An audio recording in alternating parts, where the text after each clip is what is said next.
want to talk to you about a headline that I saw about climate change, about heat specifically. It's the number of people who were killed over the last summer in Europe by extreme heat events.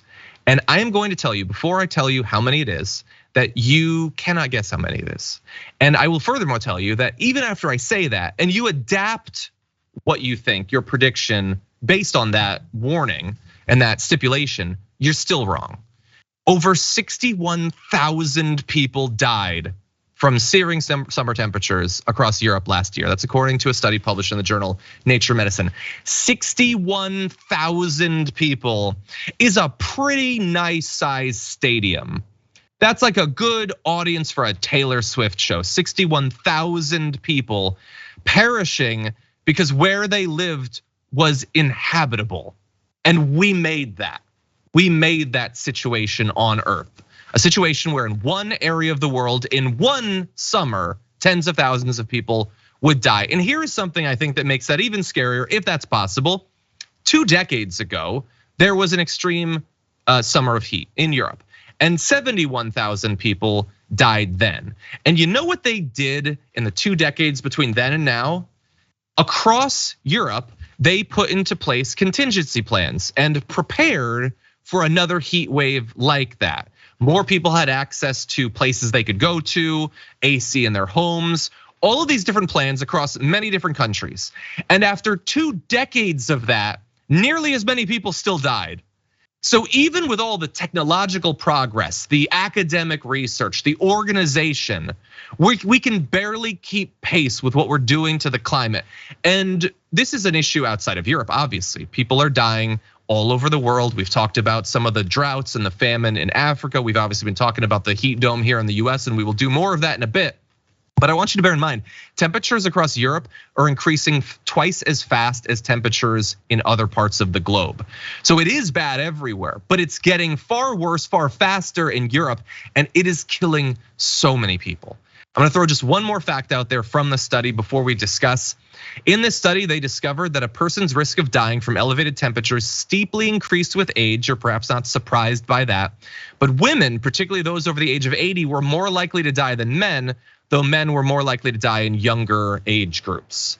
And so something to bear in mind, this is true not just in Europe, you can see this in the United States as well. Jessica, what do you make of this?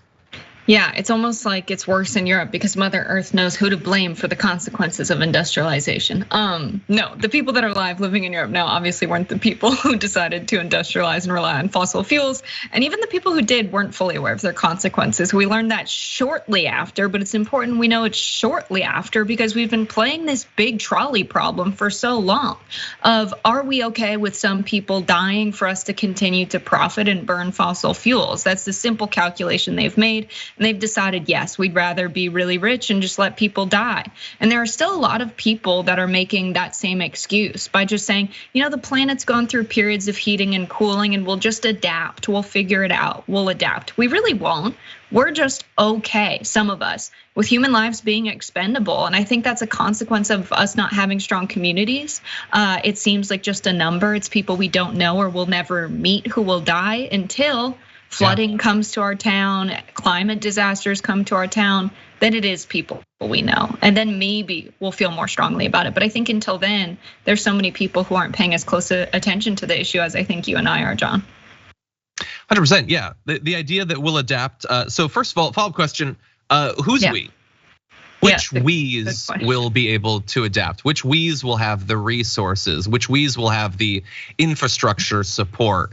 And all of that. Which we's? Maybe some we's. There's some we's that are perfectly happy, prepared to build massive chrome-plated arcologies where a couple thousand of the richest people in the country can go and vault themselves off as we, the sun-stricken mutants, scrounge around in what's left of our civilization. Yeah, maybe some we's will be okay. They're doing some of that big building in Saudi Arabia now, actually, as we speak. But for a lot of us, no, we're not going to adapt to this sort of thing. The Earth has limits and humans definitely have limits, okay? There are conditions that we cannot sustain and we are seeing them across wide areas of the world. like take a look at the Arctic, take a look at the unnatural ice melt that we've seen, the lack of ice cover in the Arctic that is true right now if you were to go there. Globally, there have been 4 straight days of temperature records set or tied since just July 3rd. That was 8 days ago. 4 straight records being set, along with 7 straight days of average temperatures breaching 62.6 degrees Fahrenheit. That previously had not occurred since at least 1940. Again, that is the global average temperature. That is not, that by itself might not seem terrible, but that is the average temperature, including all of the areas that are supposed to be far colder. So bear that in mind. And then you go to like specific places and you see how bad it's getting. In Arizona, the NWS warns that residents of Phoenix be prepared for temperatures into the 110 degrees Fahrenheit for this week and into the next, with the city's milestone for the most consecutive 110 degrees days likely to fall. The current record stands at 18 days. They think they're going to break maybe 3 weeks of higher than 110 degrees Fahrenheit. How are they going to adapt to that? I'm not talking about in 10 years or in 50 years, like now. Like the rest of this week, how are they going to adapt? The people who don't have air conditioning, that don't have family members to help them, the elderly, the unhoused. How exactly are they going to adapt to this? That's a question that look, rhetorically, I'm asking it to you, but obviously it's not intended to go to you. It's intended to go towards the people in power, both in government and in industry, who, to return to Jessica's point, are 100% okay with people dying to maintain the status quo and to maintain steady growth of corporate profits. I don't care if they ever go on camera and say, yes, I'm fine with people dying in Ethiopia, if that's what it takes. They are proving with their action and their inaction both that they're okay with that.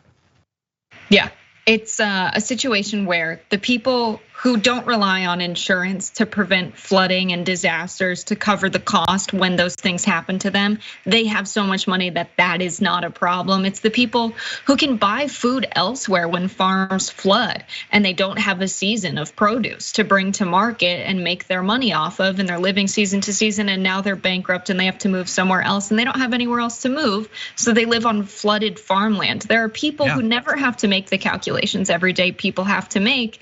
And those are the people running our economy, the people with so much money that they're entirely insulated from these issues and can move if it becomes a problem where they do live. And so what are the rest of us going to do? We're just going to have to move around and struggle and be the ones who have to die as a consequence of this. And there are gonna be people that are going to continue keeping cool by running their AC on full blast.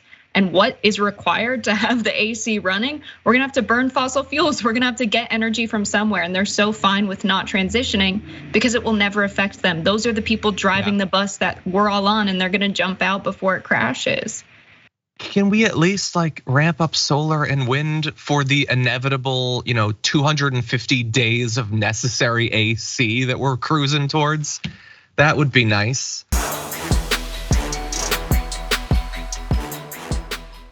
For more political news breakdowns, interviews, stories of activism, and me trying my hardest to care about the occasional big celebrity news story, subscribe to our YouTube channel at youtube.com/thedamagereport.